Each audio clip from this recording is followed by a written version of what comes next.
It was supposed to be the adventure of a lifetime, a luxurious cruise through the frigid waters of the Arctic Circle, culminating in a breathtaking view of the towering Glacier, a shimmering colossus of ice. The ship, the Eternal Horizon, carried 100 passengers, a mix of adventurers, honeymooners, retirees, and families seeking an escape from the ordinary.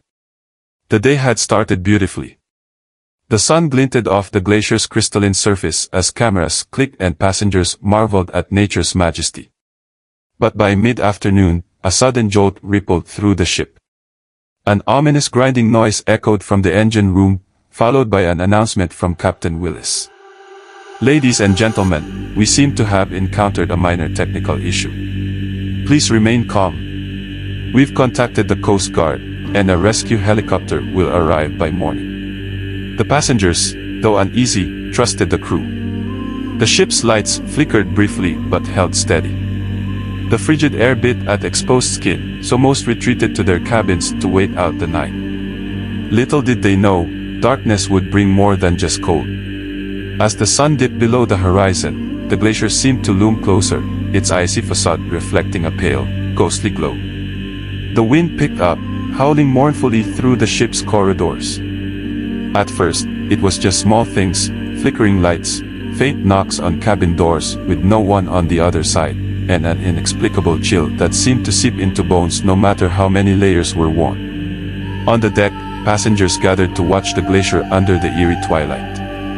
Some claimed they saw shapes moving within the ice, dark figures shifting behind the translucent walls.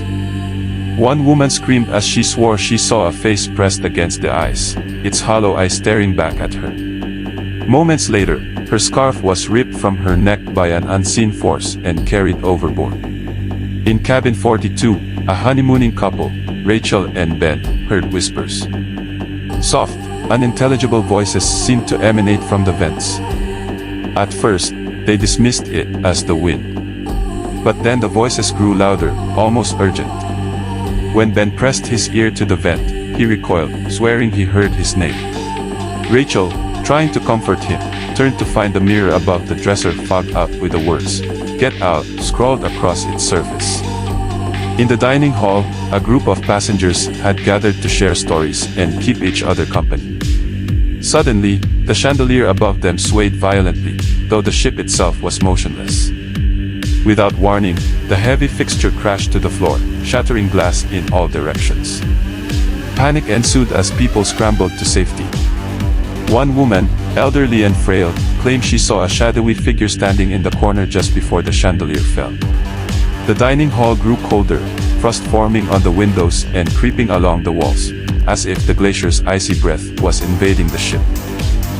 Down in the engine room, Engineer Clark worked tirelessly to diagnose the problem. He was the only crew member who hadn't returned to the main deck. When he failed to respond to repeated radio calls, a junior officer was sent to find him. What they discovered was horrifying. Clark was slumped over a console, his face frozen in an expression of pure terror, his eyes wide open but unseeing. There were no signs of injury, yet his body was cold as ice, as if he had been dead for hours. By midnight, chaos reigned. Passengers reported seeing apparitions, a little girl with hollow eyes wandering the hallways, her laughter echoing eerily, shadowy hands pressing against fogged windows from the outside, and a man in an outdated sailor's uniform silently watching from dark corners. The deck became a focal point of terror. A group of passengers who ventured there to get fresh air returned in a frenzy, claiming they saw figures climbing up the side of the ship from the icy water below. One man swore he heard knocking from beneath the hull, as if something or someone was trying to get in. On the main deck, a young boy named Tommy wandered away from his parents. He was drawn by faint singing, a soft, lilting melody that seemed to come from the glacier itself. When his parents found him minutes later, he was standing at the edge of the railing, staring into the darkness, tears streaming down his face. "They're calling me," he whispered, pointing to the glacier. His parents pulled him back just as a gust of wind threatened to push him overboard. In the grand ballroom, the ship's grand piano began playing on its own, a haunting melody that echoed through the corridors. Passengers who investigated found no one there, but the keys moved as if guided by invisible hands. The song shifted suddenly, becoming dissonant and violent, as if in warning. Chairs toppled over, and a glass tumbler shattered on its own, cutting one man's hand deeply. Blood dripped onto the floor, and the temperature in the room dropped even further. As the hours dragged on, paranoia took hold. Some passengers whispered that the Glacier was cursed, that the ship's proximity to it had awakened something ancient and malevolent. Others believed the ship itself was haunted, its pristine exterior hiding a dark past. At 3 a.m., the loudspeakers crackled to life.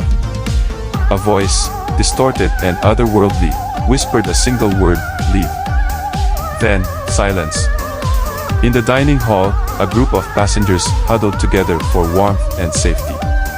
Without warning, the long dining table split down the middle with a deafening crack, sending dishes and cutlery flying. A black, tar-like substance oozed from the crack, pooling on the floor and emitting a nauseating stench. The substance writhed as if alive, and when one man touched it out of curiosity, he screamed in agony as it burned his skin. On the deck, a thick fog rolled in, so dense that the Glacier became a shadowy blur. From within the fog, shapes moved, indistinct but undeniably human. A woman screamed as a hand, pale and skeletal, reached out of the mist and brushed against her arm before vanishing. The fog seemed to pulse, pushing against the ship like a living entity, and faint, mournful cries echoed through it. In the early hours of the morning, just before dawn, the ship's loudspeakers crackled once more. This time, the voice was different.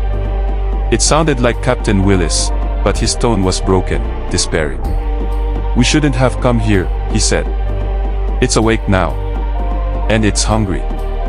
When the rescue helicopter finally arrived at sunrise, it found a scene of utter devastation. Many passengers were huddled together on the deck, shivering and incoherent. Others were missing entirely. The rescue team searched the ship but found no trace of them. The crew, too, had vanished, save for Captain Willis, who was found sitting in his chair on the bridge, his face pale and lifeless, clutching the ship's logbook. The final entry, scrawled in shaky handwriting, read, "We were not alone."